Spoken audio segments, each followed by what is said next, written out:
Bonjour à tous et merci de nous rejoindre sur Futur TV pour cette nouvelle édition de la rédaction.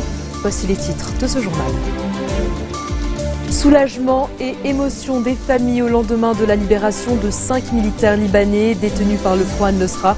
Depuis les affrontements meurtriers de Hetzel au début du mois, 15 soldats et 14 FSI sont toujours aux mains des djihadistes. Plateau du Golan, la totalité des casques bleus philippins encerclés par des combattants islamistes syriens ont été évacués cette nuit après la conclusion d'une trêve. Les 44 soldats fidjiens sont toujours retenus. L'armée irakienne soutenue par les peshmergas kurdes reprennent la ville d'Amerli aux mains de l'État islamique depuis 2 mois, alors que les États-Unis mènent des frappes et des largages humanitaires sur la zone. Et à suivre également dans cette édition, le Premier ministre polonais Donald Tusk et la ministre italienne des Affaires étrangères Federica Mogherini, respectivement désignés au poste de présidente du Conseil européen et chef de la diplomatie de l'Union européenne. Retrouvailles pleines d'émotions au lendemain de la libération de 5 militaires détenus par les djihadistes depuis les affrontements meurtriers de Hetzel au début du mois. Il s'agit de 4 soldats, Ahmed Riyeh, Ibrahim Shaaban, Mohamed Kadri et Wael Derwish, ainsi que d'un agent des forces de sécurité intérieure, Saleh Baradei. Aucun otage chrétien ne figure par ailleurs parmi les militaires libérés. Un des soldats libérés a assuré que le sergent Ali Sayed est encore en vie. Les ravisseurs ont diffusé il y a 2 jours une vidéo montrant sa décapitation, mais l'enregistrement n'a pas encore été authentifié par l'armée libanaise. 3 groupes djihadistes, dont le Front al-Nosra et l'État islamique, retiennent encore en otage 15 soldats et 14 FSI. Ils veulent échanger leurs otages contre des prisonniers islamistes de Roumieh et menacent même de tuer les otages chiites si le Hezbollah ne se retire pas des combats en Syrie. De leur côté, les familles des militaires toujours en captivité ne lâchent pas la pression. Elles ont brièvement coupé à l'aide de pneus enflammés plusieurs routes dans le nord et la Bekaa pour réclamer la libération de leurs proches. Vous êtes plus proche de moi que la Wilayat el-Fakir et le califat de Mossoul, une déclaration signée Fouad Seniora à l'encontre des chrétiens du Liban. Le chef du bloc parlementaire du futur s'exprimait lors de la rencontre chrétienne de Saïd el-Jabal qui a tenu son 10e congrès à l'hôtel Gabriel à Ashrafiyeh. Outre le projet iranien dans la région, il faisait allusion à l'État islamique qui multiplie les exactions dans les territoires sous son contrôle, notamment en Syrie et en Irak. Seniora a appelé au vivre ensemble entre les Libanais, au respect de l'armée et de la loi au Liban.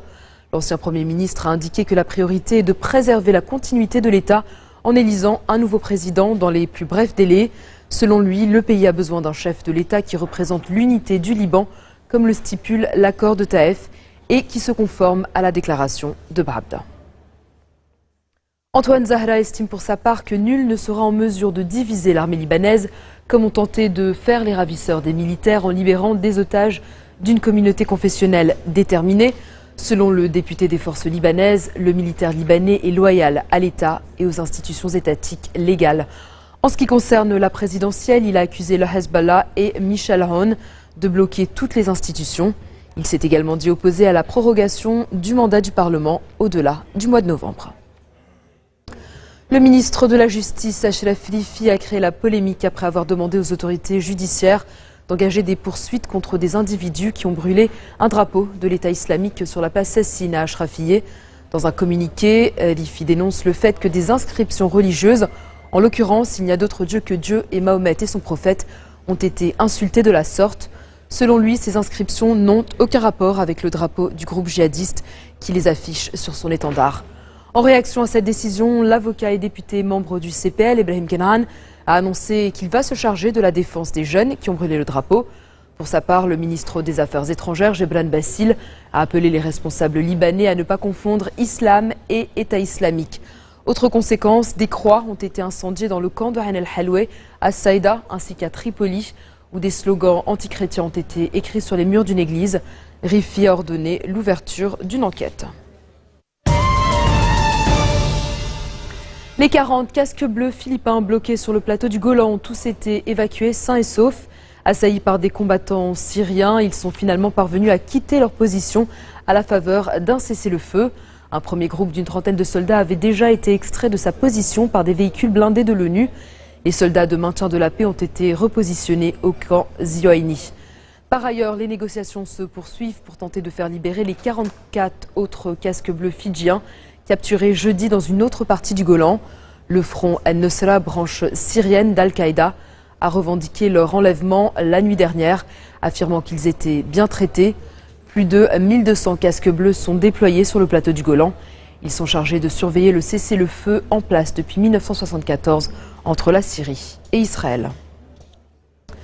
L'armée israélienne a annoncé avoir abattu un drone venu de Syrie et passé de son côté de la ligne de démarcation sur le plateau du Golan. Tsahal n'a pas précisé qui opérait le drone. Il a été détruit par un missile patriote près du poste frontière de Quneitra. Direction l'Irak où l'armée a repris une ville du nord du pays tombée aux mains de l'État islamique. Soutenue par les Peshmerga kurdes et appuyée par l'aviation américaine, les forces de sécurité irakiennes ont investi Amerli qui était assiégé par des combattants islamistes depuis 2 mois. D'autres frappes américaines ont visé des cibles de l'État islamique plus au nord, près du barrage de Mossoul, le plus grand du pays, et dont les forces kurdes ont repris le contrôle il y a 2 semaines avec l'appui de l'aviation américaine. Un véhicule, un site de tir et des armes ont été détruits par ces frappes. Le Pentagone a par ailleurs annoncé que de l'aide humanitaire a été parachutée sur la ville où vivent encore plus de 15 000 habitants. Des avions britanniques, français et australiens ont participé à ces largages humanitaires. Dans un instant, direction le Pakistan où la contestation antigouvernementale vire au chaos. A tout de suite.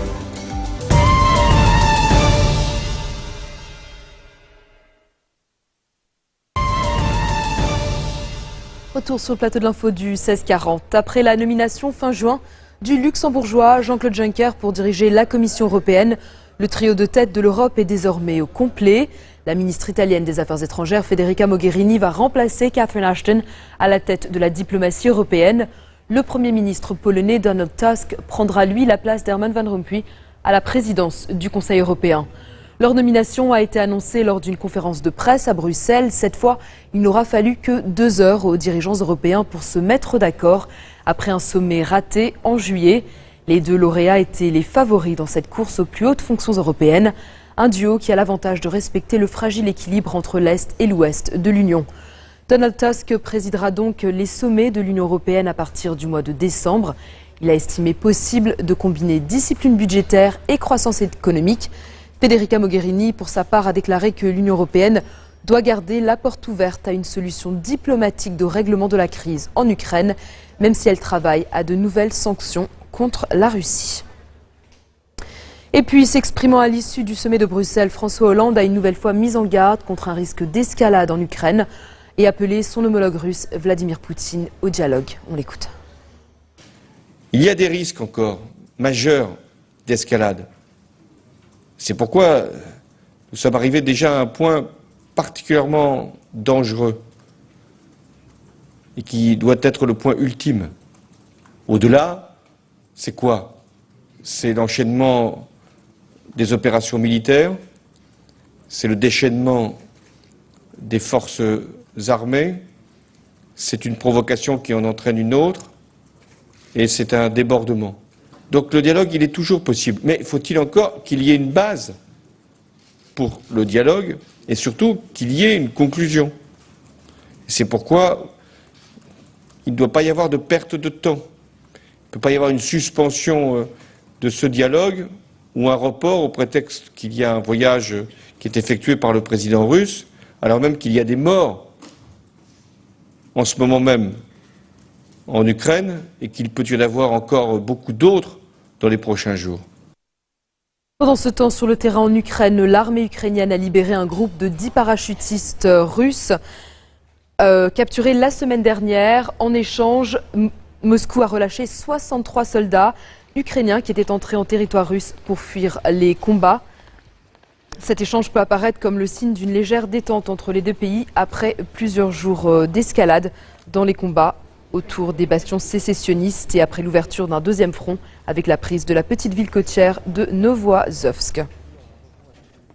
2 personnes ont été tuées dans l'effondrement d'un immeuble d'habitation en Seine-Saint-Denis, en banlieue parisienne, à la suite d'une explosion dont l'origine reste indéterminée. Il s'agit d'un enfant de 8 ans et d'une femme âgée. Il y a également une dizaine de blessés. Le bilan pourrait s'alourdir car 9 personnes, dont 5 enfants, sont toujours ensevelies sous les débris de cet édifice de 4 étages. Quelques 150 pompiers et des 2 chiens procèdent à une fouille méthodique des décombres pour tenter de retrouver les résidents encore coincés. Le ministre de l'Intérieur, Bernard Cazeneuve, s'est rendu sur place ce matin.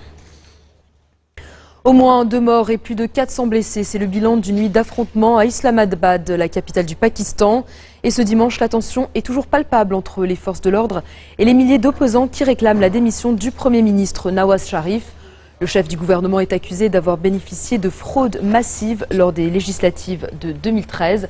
À la tête de la fronde, Tahir el-Kodri, un chef religieux, et Imran Khan, un ex-joueur de cricket reconverti en politique. Devant l'afflux de manifestants, la police pakistanaise a eu recours au gaz lacrymogène et aux balles en caoutchouc. Ce sont les premiers affrontements de cette ampleur depuis le début du mouvement de contestation dans la capitale il y a 15 jours. Nawaz Sharif ne semble pas prêt à céder. Il bénéficie, il faut le dire, d'un fort appui populaire. 7,6 tonnes de cocaïne, c'est la saisie record effectuée au Pérou lors d'une opération policière à Trujillo, dans le nord du pays. La cargaison de drogue d'une valeur de plus de 300 millions de dollars était cachée dans des morceaux de charbon et destinée à l'Espagne et à la Belgique. C'est le fait que ni Madrid ni Bruxelles n'achètent du charbon au Pérou qui a attiré les soupçons de la police qui a alors commencé sa surveillance il y a 6 semaines. La cocaïne de grande pureté provient d'un cartel mexicain. 2 Mexicains et 7 Péruviens ont été arrêtés lors de cette opération. Le Pérou produit chaque année environ 320 tonnes de cocaïne. Le pays est devenu, avec la Colombie, l'un des premiers fournisseurs mondiaux. C'est la fin de ce journal. Tout de suite, le rappel des titres qui ont marqué l'actualité de cette journée. Soulagement et émotion des familles au lendemain de la libération de 5 militaires libanais détenus par le Front al-Nusra depuis les affrontements meurtriers de Helsé le début du mois. 15 soldats et 14 FSI sont toujours aux mains des djihadistes. Plateau du Golan, la totalité des casques bleus philippins encerclés par des combattants islamistes syriens ont été évacués cette nuit après la conclusion d'une trêve. Les 44 soldats fidjiens sont toujours retenus. L'armée irakienne, soutenue par les Peshmerga kurdes, reprennent la ville d'Amerli aux mains de l'État islamique depuis 2 mois, alors que les États-Unis mènent des frappes et des largages humanitaires sur la zone. Et puis le Premier ministre polonais Donald Tusk et la ministre italienne des Affaires étrangères Federica Mogherini, respectivement désignés au poste de président du Conseil européen et chef de la diplomatie de l'Union européenne. Merci de votre attention. Retrouvez-nous tous les jours à 16h40 heure de Beyrouth. Vous pouvez également nous suivre en ligne sur notre site web ou en téléchargeant notre application mobile. Excellente soirée à toutes et à tous.